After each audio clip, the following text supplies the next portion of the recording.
niroad test ko, wala siyang takbo. Kumbaga malakas ang makina, pero ayaw tumakbo ng mabilis mga idol.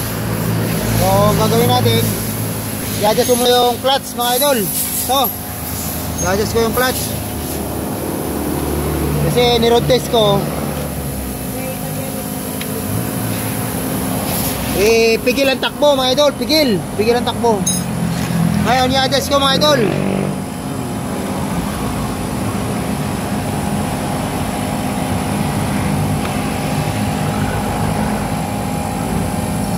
Kasi mga idol, ang clutch. Ibig sabihin, pipihitin ko siya mga idol ang pakanan mga idol. Yan mga idol. Tapos, pag maluwag na mga idol, ibabalik mo siya ng konti. Yan, doon sa mga higpit ng konti mga idol, doon mo siya ngayon ititigil ang pagpihit mga idol ng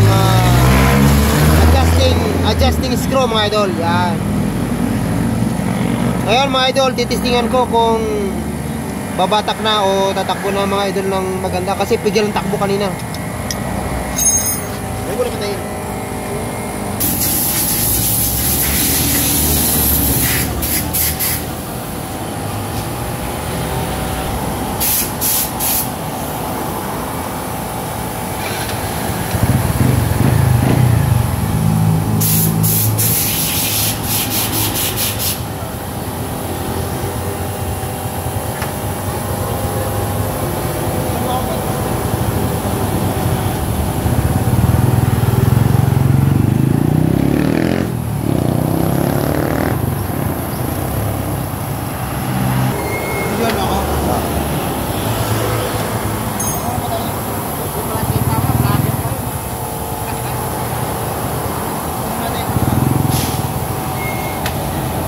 So pala mga idol, ito yung clutch adjuster mga idol.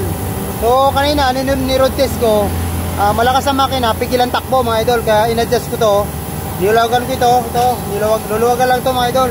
Luluwagan mo lang, pababa. Tapos dahil nga tukod mga idol yung clutch, pipihitin mo siya ng pakanan. Tapos luluwag yan mga idol. Tapos saka mo siya ibabalik ng konti mga idol. Doon sa paghigpit ng konti mga idol, doon mo na siya itigil ang pagpihit. Ilalak mo na to mga idol. Lock mo na siya. Ngayon, saka mo chicken ito mga idol.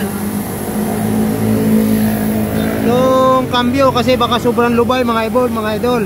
Dapat yan, mayroong kaunting tigas mga idol. Yan. Pero ito okay na mga idol. Oh. Kasi naitama ko yung magandang adjust ng clutch mga idol. Yan. Yun lang mga idol.